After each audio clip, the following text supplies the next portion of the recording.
Hello everyone, achieve your goals में आपका स्वागत है। आज हम इस वीडियो में वाच्य को पहचानने की ट्रिक जानेंगे। उसके पहले हम शॉर्ट में कर्ता क्या है, क्रिया क्या है और सकर्मक क्रिया और अकर्मक क्रिया क्या है ये जानेंगे, क्योंकि तभी ये सारी बातें जानने के बाद ही आप समझ सकते हैं कि इसमें कौन सा वाच्य है। तो वाच्य को पहचानने के लिए ये जानना जरूरी है। कर्ता, क्रिया को करने वाला। कर्ता किसे कहते हैं? जो क्रिया को करता है। जैसे राम क्रिकेट खेल रहा है तो यहाँ क्रिकेट कौन खेल रहा है? राम खेल रहा है। तो कर्ता कौन है? राम है, क्योंकि जो क्रिया हो रही है क्रिकेट खेलने की वो राम कर रहा है। रोहन धीरे धीरे चलता है तो यहाँ पे कौन धीरे धीरे चल रहा है? रोहन चल रहा है। तो यहाँ पे क्या है? कर्ता क्या है? रोहन है। अब क्रिया किसे कहते हैं? जो काम हो रहा है वह क्रिया है। राम पुस्तक पढ़ता है, इसमें क्रिया क्या है? पढ़ता है। तो क्रिया क्या हुई? पढ़ता है। बच्चे खेल रहे हैं, इसमें क्रिया क्या हुई? खेलना, खेल रहे हैं, ये क्रिया हुई। रोहन जोर से हंस रहा है तो हंस रहा है, ये क्रिया होगी, क्योंकि जो काम हो रहा है वो क्या है? क्रिया है।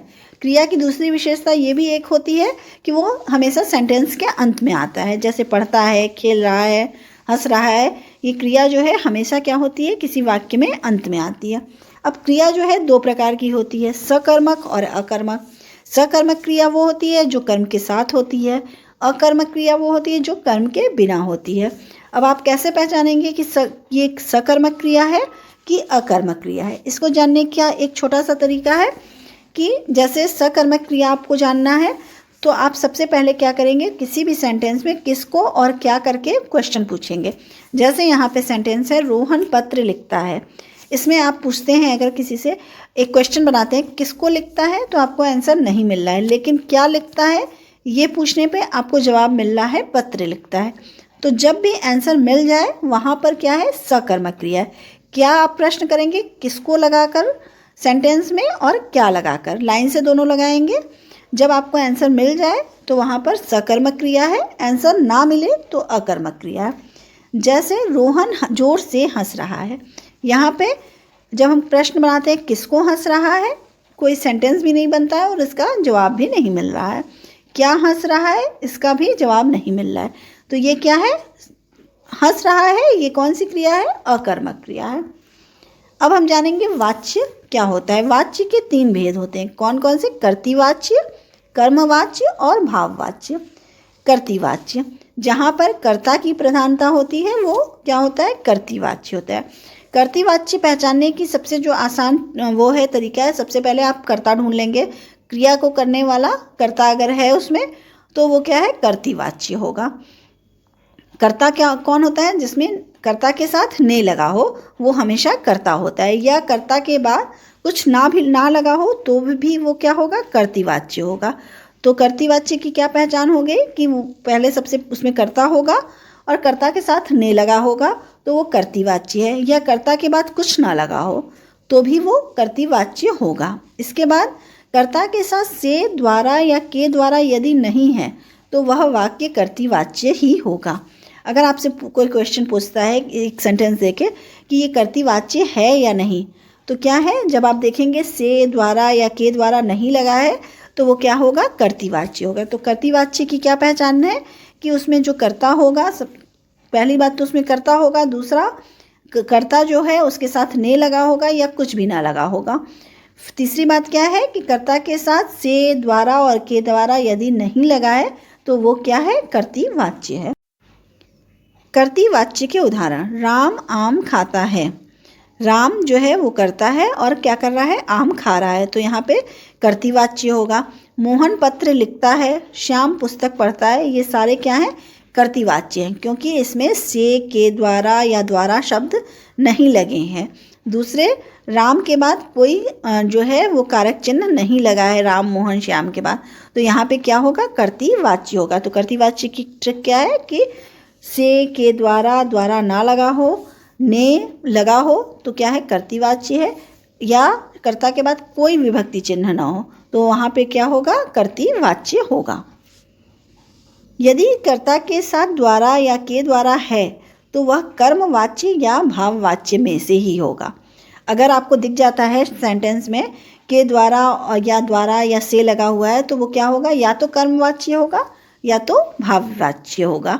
तो पहले उसको जानने के लिए हम क्या करेंगे, क्रिया को पहचानेंगे। क्रिया जो है वो अगर सकर्मक क्रिया है तो वो कर्मवाच्य होगा, और अगर अकर्मक क्रिया है तो क्या होगा, भाववाच्य होगा। तो अगर आपको शब्द में जो वाक्य दिया हुआ है उसमें द्वारा, के द्वारा, से लगा हुआ है, तो आप क्रिया को देखेंगे कि सकर्मक क्रिया है तो वो कर्मवाच्य होगा, और अगर अकर्मक क्रिया है तो भाववाच्य होगा, कर्मवाच्य। कर्मवाच्य क्या होता है, जिसमें कर्म की प्रधानता हो। कर्ता के बाद से, द्वारा, के द्वारा लगा होता है, और क्रिया जो होती है वो क्या होती है, सकर्मक क्रिया होती है। कर्मवाच्य के उदाहरण, पहला है आम खाया जाता है। यहाँ पर आम जो है वो कर्म है, कर्म की प्रधानता है, और साथ ही यहाँ पर जो है क्रिया जो है वो कर्म की के बारे में बता रही है। पुस्तक पढ़ी जाती है, यहाँ पर भी क्या है, जो कर्म है वो प्रधान है और क्रिया कर्म के बारे में बता रही है। पत्र लिखा जाता है, यहाँ पर भी वही बात है। और चौथा है उसके द्वारा अपने भाई को पढ़ाया गया। यहाँ पे क्या है, उसके द्वारा, के द्वारा लगा है, तो यहाँ पे कौन सी क्रिया है, सकर्मक है कि अकर्मक है, ये देखेंगे। तो किसको पढ़ाया गया, भाई को पढ़ाया गया, तो सकर्मक क्रिया है, इसलिए यहाँ पे क्या है, कर्मवाच्य है। पांचवा है दादाजी के द्वारा अनिल को डांटा गया। यहाँ के द्वारा लगा है तो हम इसे पहचानेंगे कि ये भाववाच्य है कि कर्मवाच्य है। तो क्रिया कौन सी है, अनिल को डांटा गया। किसको डांटा गया, अनिल को डांटा गया। तो यहाँ पे जो क्रिया है वो सकर्मक क्रिया है, इसलिए यहाँ पर क्या है, कर्मवाच्य है। भाववाच्य, भाववाच्य में क्या होता है, क्रिया की प्रधानता होती है, भाव की और क्रिया की प्रधानता होती है। कर्ता के बाद से आता है और संग में नहीं भी आता है। अकर्मक क्रिया, यहाँ पर कौन सी क्रिया होती है, अकर्मक क्रिया, मतलब कर्म के बिना होती है। जिन शब्दों में से आए और नहीं आए वहाँ पे क्या है, जो है भाववाच्य, वो सेंटेंस भाववाच्य होगा। भाववाच्य के उदाहरण, पहला है मुझसे खड़ा भी हुआ नहीं जाता। यहाँ पे भाव की प्रधानता है, क्रिया की प्रधानता है, और साथ में क्या है, जो ट्रिक बताई गई है, से और जो है नहीं शब्द इसमें आए हैं, तो क्या होगा, यहाँ भाववाच्य होगा। दूसरा है मुझसे आम खाया भी नहीं जाता। इसमें भी से आया है और नहीं आया है, तो इसलिए यहाँ क्या होगा, भाववाच्य होगा, और अकर्मक क्रिया है, तो यहाँ पे क्या होगा, भाववाच्य होगा। तीसरा है धूप में चला नहीं जाता। यहाँ पे भी क्या है कि नहीं शब्द आया है, इसलिए क्या है, ये भाववाच्य है। तोते से उड़ा नहीं गया, ये भी क्या है, से आया है और नहीं आया है, तो यहाँ पे क्या है, भाववाच्य है और अकर्मक क्रिया है। अब चला जाए, ये भी क्या है, अकर्मक क्रिया है, और साथ में क्या है ये जो है भावना की क्रिया की प्रधानता है, इसलिए यहाँ पर भाववाच्य होगा।